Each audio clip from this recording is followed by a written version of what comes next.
as you see something that you can't change because you are not the creator of their reality.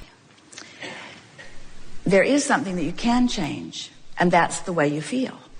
And you've been there, because even when someone else is suffering, or even when someone else is afraid, or even when someone else is living something unwanted, you have the ability to focus in a way that you don't feel that way. You can distract yourself, or you can even find peace with whatever it is. And you could actually feel your heart begin to sing again, because that's natural. And in fact, you do that. You do it all the time.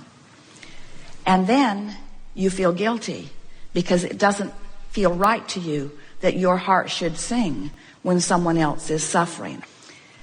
And we've been saying, and it sounds frivolous in this vernacular, but we've been saying you can't get sick enough to help sick people get well, and you can't get poor enough to help poor people become prosperous, and you can't become confused enough to bring clarity to others. And we appeal to your logic, you know that. But what it really comes down to is you can't help anyone unless you are fully aligned with this energy of your source. And you can't be fully aligned with the energy of your source when you are feeling sorrow, when you're feeling sadness, or when you're feeling guilt. So what is it about you humans? It's so interesting. We love you so much, but you are so willing to deprive yourself of the fullness of who you are. And in this case, you're telling us because others are doing it. Others have deprived themselves of the fullness of who they are. And so I just don't think it's right for me to be the fullness of who I am. And we say, thank goodness Source doesn't do that. In other words, the only reason you could ever feel negative emotion is because you've chosen a vibration that the Source within you doesn't choose. If the Source within you would choose that same negative, full of resistance vibration, you wouldn't feel any separation. Have you ever had a conversation with someone where you're high and they're low in terms of vibration? They feel crummy and you feel high, and the longer you talk with them, it's like, all right, what's going to happen here? Are you coming up or am I coming down? Because one or the other is going to happen here if we're going to insist on hanging around together. It's a natural process in the desire to communicate. And so you hold your ground, they hold their ground, and there was a sort of a stalemate. And then they hit one of your buttons and down you come. Now you're communicating. And we say, on what level do you want to communicate? And what you're saying is, I feel guilty when I stay up here. I feel guilty. And we say, well, if you can maintain that, one of two things will happen. They'll come up there with you, or they'll gravitate out of your experience. And you say, and if they gravitate out of my experience, then I'll feel more guilt. And we say, you got to get your act together. You got to decide who you are. Who are you? Are you source energy in a physical body? Are you? Are you source energy in a physical body? Then why would you put up with these emotions that don't feel like that? And we say you do it out of practice, you do it out of habit, you do it because most of it you can stand. In other words, you can stand most negative emotions because they don't take you to your knees. Most negative emotion is tolerable. You're used to feeling ornery, and you're used to feeling overwhelmed, and you're used to being angry. You're just used to it, and so you put up with it. And so you hang around in those vibrations, even though it's a huge deprivation of who you are, because you could be soaring, and you could be floating, and you could be laughing, and you could be feeling joy. You could be and should be feeling all of those wonderful things. And why for a moment you put up with any of that other stuff? It's only because you've been trained with a lot of others who've been putting up with that other stuff. Until finally you come to a place sometimes where there's really something that you care about that you can't control through any behavior. And you've got no choice, if it is your desire to feel good, other than to find a way of feeling good anyway. And when you do, you turn a vibrational corner where you finally find alignment with who you really are. And then everything that doesn't match that has to fall away from your experience, you see. We want to clarify something at the beginning of this conversation. When you use the word contrast, you seem to be talking about unwanted things. And when we use the word contrast, we mean variety from which to choose. In other words, in this variety are unwanted things which help you to clarify the wanted things. If we could convince you that in that contrast and in that knowing what you don't want, that there is a spark that is lit, there is a rocket that shoots from you of what is wanted, and that is a powerful, important, magnificent, delicious, sought after by source and by you gift. But most people, as you're talking about contrast, are not seeing the gift that comes from it, because you're stuck in the contrast. And even the way you began your conversation here, it's sort of like contrast. Yeah, there's this bad stuff that's happening, and this bad stuff that's happening, yeah, I get it, that it puts stuff in my vortex, but this bad stuff that's happening.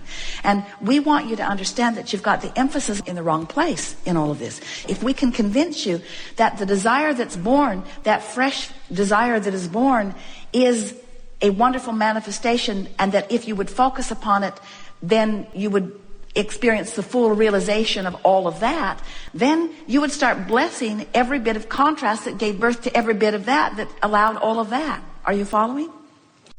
Every conversation that you have comes on the heels of what you're doing emotionally. It's just a fact. And when you make your emotion your primary manifestational goal, then you've got it. Then you've got a handle on everything. Practice it.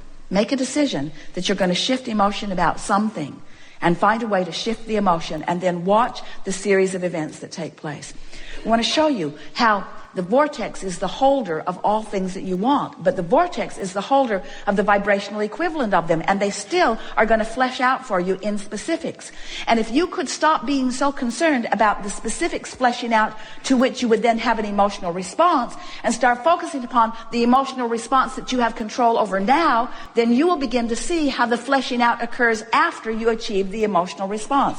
We've been saying vortex first, then manifestation. Now we're saying to you, manifestation of emotion first, and then more detailed manifestations following that.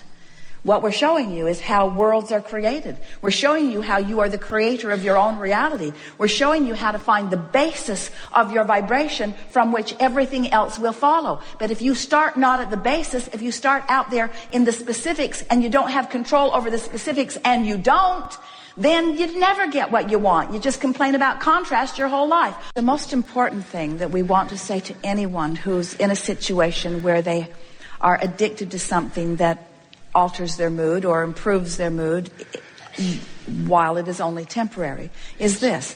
First, and most important, is that when there is a powerful desire to feel good, it is not illogical that someone would go to any lengths that they can think of to do it. So the most significant thing we would want to say is stop condemning yourself for taking action that is for a very reasonable desire, which is to feel better. That's the most important thing. Stop beating up on yourself for having the desire to feel better. There's a sort of making peace with it in that is very helpful. The next thing that we want to say, and this is so important, when you introduce anything to your physical body, your magnificent body has the ability to recognize the intruder, so to speak, and find some way of accommodating it or responding to it. In other words, your body has the ability to cope with whatever it is that you have ingested. And in the coping mechanism, it translates to all of you as a craving. So there are two things going on, and this is the most important thing. Whether you are addicted to sugar, whether you are addicted to some drug, addiction just means a craving for. And a craving for means you've introduced it to your body, and so your body is temporarily asking for more of it. If you can go for 3 days, we're not kidding you, 3 days, without ingesting, that physiological craving will cease. But it's not the physiological craving that is at the basis for it. It's the desire to feel good. And isn't that what we've been talking about all day here today? The desire to feel good is the most natural desire in the world. It's just that most people don't understand that they can feel good without having the ability to change circumstances, the circumstances that they are observing that they believe are the reason that they aren't feeling good, they feel powerless to change. And so this is just someone who has such a powerful desire to feel good, who is trying to make an end run around it, who is trying to find some coping mechanism to feel good. And there is more good news in all of that than there is bad news. The good news is that a desire to feel good that's so strong, with an understanding that you can feel better and better and better. So we would encourage anyone who is really wanting to shake an addiction, because there are so many negative ramifications of all of that. Their motive is a really good motive. It's just not working out for them. And so we would say, make a decision that you'll go 3 days and let your physiological body release its craving for that. And then say to yourself, when you still have the urge, this is not a physiological craving. This is not an addiction in terms of my body has control over me. I'm addicted to wanting to feel good. That's what she's addicted to. We would far rather know someone like your sister who has such an addiction to feeling good that she's trying to find some way to do it, than be like so much of the world that's just given up on feeling good altogether, who are just comfortable with being ornery, who are just comfortable with being pessimistic, who are just comfortable with dreading this and dreading this and complaining about this and complaining about that. She's in much better shape than any of those people, you see. Yes. Much better shape, because her desire to feel good is still alive and well. We just want to find a way to convince her that she can feel good without the drug, that the emotion is available to her. Don't you think it's remarkable? This is a really good analogy. We have heard that drugs, like that drug of cocaine, are illegal in this environment. Is that true? Or are we still behind the times? And yet, enough people want it that it's easier to get than maple syrup. It's in much more plentiful supply. In other words, the desire of so many for something so illegal, don't you find it remarkable that people are finding a way to manifest something because they want it, because they want it, because they want it, because they want it? And we think that if somebody has the ability, like your sister, to organize a pipeline for a steady stream of something that is absolutely illegal, we think she can find happiness. It's way easier. It's way easier. You see. You just got to get it in the right perspective. Okay. Good. All right. And not try to get there all at once, and not try to stay there incessantly once you get there. Just find a little relief and find a little relief and find a real little relief. But understand that when you desire to be happy, what you're really desiring is to no longer be sad. When you desire to feel empowered, what you're really desiring is to no longer feel disempowered. You're no longer wanting to feel vulnerable. In other words, there are all kinds of those vibrations going on within most of you where you just don't feel all that empowered, and it's that empowerment that you're reaching for.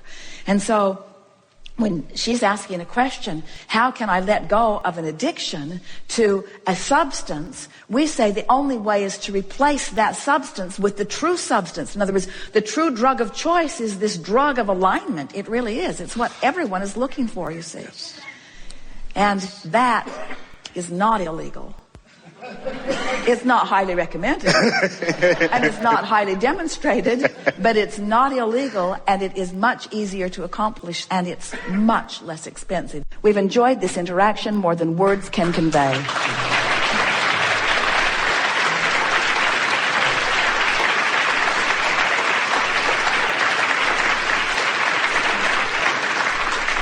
Be easy about this.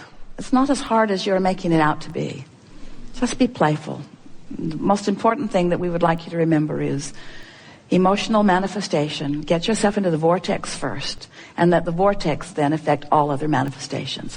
And once you get it in that order, everything will go just the way you want it to, temporarily. Temporarily. Temporarily. You never get off this wonderful ride of becoming more. You're never going to cease the exploration and expansion. And that's just the way we all like it. There is great love here for you. And as always, we remain in the vortex.